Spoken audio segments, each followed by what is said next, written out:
Hi అండి అందరికీ. Today మన రెసిపీ కొబ్బరి బూరెలండి. ఇంట్లో కొబ్బరి మిగిలిపోయినప్పుడైనా పండగ సీజన్లోనైనా ఈ రెసిపీని ట్రై చేయండి. పిల్లలు పెద్దల వరకు చాలా హెల్తీగా కమ్మగా తినేస్తారండి. Welcome back to our channel Telangana food corner. So ఈ రెసిపీని ప్రిపేర్ చేయడం కోసం 4 hours ముందే రేషన్ బియ్యాన్ని ఇలాగ నానబెట్టేశానండి. ఇలాగ నానిన బియ్యాన్ని 2-3 times బాగా వాష్ చేసుకొని ఒక క్లాత్ పెట్టేసుకొని దాని మీద ఈ బియ్యాన్ని వేసి ఒక 5-6 నిమిషాల పాటు బాగా ఆరనివ్వండి. చూడండి, బియ్యం తడిగానే ఉండాలి, కానీ క్లాత్ నుంచి సపరేట్ అయ్యేట్టుగా ఈ బియ్యం అంతా కూడా ఇలాగ చేతులతో స్ప్రెడ్ చేసుకొని ఇంట్లో ఫ్యాన్ కింద ఆరేయండి. ఎండలో పెట్టేయద్దు, ఎండలో పెడితే టేస్ట్ మారిపోతుంది. ఇలాగ ఆరుతున్నప్పుడు ఒక 2 చిప్పల కొబ్బరిని తీసుకొని ఇలాగ ముక్కల కింద కట్ చేసుకొని మెత్తని పొడిలాగా గ్రైండ్ చేసుకోవాలండి. చూడండి, నేను మధ్య మధ్యలో వాటర్ అస్సలు యాడ్ చేయొద్దు. వాటర్ ఏది కూడా యాడ్ చేయకుండా ఈ పొడిని ప్రిపేర్ చేసుకుంటేనే బూరెల్లోకి పర్ఫెక్ట్గా సెట్ అవుతుందన్నమాట. సో చూడండి, ఇలాగ పొడి పొడిగా ఉన్నట్టు మాత్రమే గ్రైండ్ చేసుకొని తీసుకోవాలి.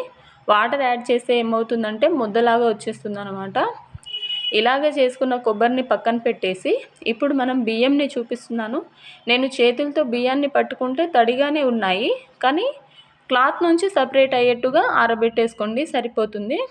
ఇలాగ ఆరబెట్టేసుకున్న ఈ బియ్యాన్ని మిక్సర్ గ్రైండర్లోకి వేసుకొని మెత్తని పొడిలాగా గ్రైండ్ చేసి తీసుకోవాలన్నమాట. చూడండి, ఇలాగ చేతులతో ఇలాగ ప్రెస్ చేసి చూస్తే ఆ బియ్యం గరుకు గరుకు అనేది మన చేతులకి తాకొద్దనమాట. మెత్తని పొడిలాగా ఉన్నప్పుడే అట్లా గ్రైండ్ చేసుకొని తీసుకోవాలి. లేదంటే ఒకసారి జల్లించి తీసుకున్నా కూడా పర్ఫెక్ట్గా ఉంటుంది.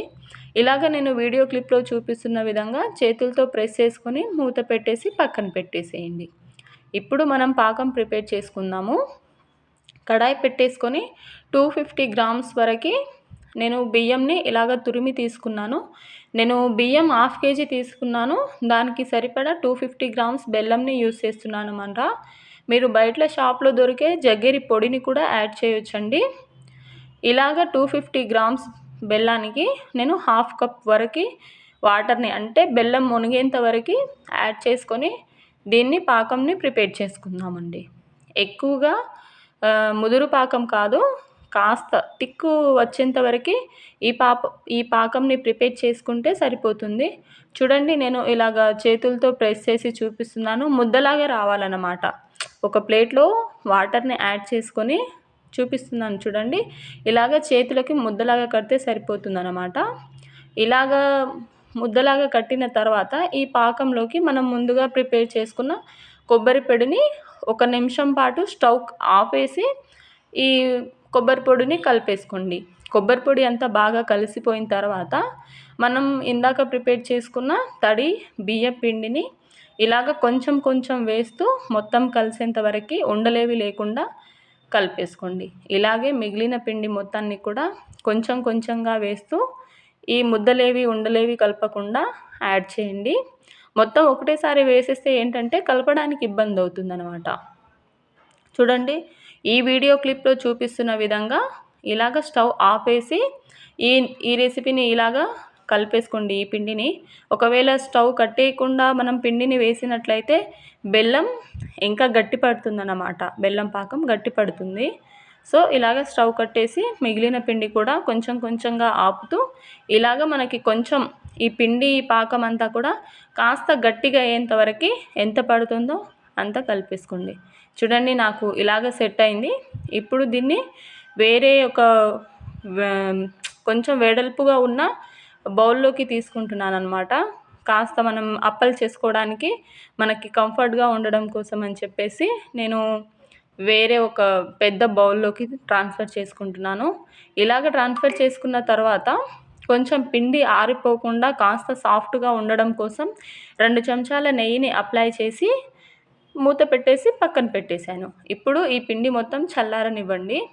ఈలోపు మనం ఒక కడాయి తీసుకొని అందులో డీప్ ఫ్రైకి సరిపోయేంత ఆయిల్ని యాడ్ చేసుకొని చేతులకి బాగా ఆయిల్ని అప్లై చేసి మనం అప్పాలైతే ఎలాగైతే ప్రెస్ చేసుకొని ఒత్తుకుంటామో ఇలాగ రౌండ్గా చేసుకొని ఆయిల్లో డీప్ ఫ్రై చేసుకుంటే సరిపోతుంది.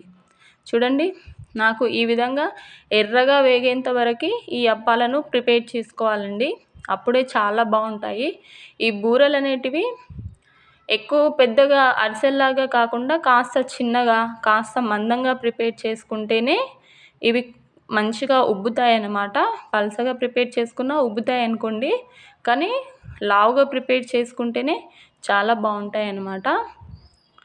ఇలాగా సైడ్ నుంచి ఈ బూరెలు వేసిన తర్వాత గరిటెతో ఇక పక్కనున్న ఆయిల్ని బూరెల పైకి ఇలాగ పోస్తూ ఉంటే చక్కగా ఉబ్బుతాయి. ఇలాగే మిగిలిన బూరెలన్నింటిని కూడా ఒక్కొక్కటిగా వేయించుకోండి. 2, 3 వేసేయొద్దండి. ఒకటి వేసి పైకి తేలిన తర్వాతనే మరొకటి వేసుకోండి.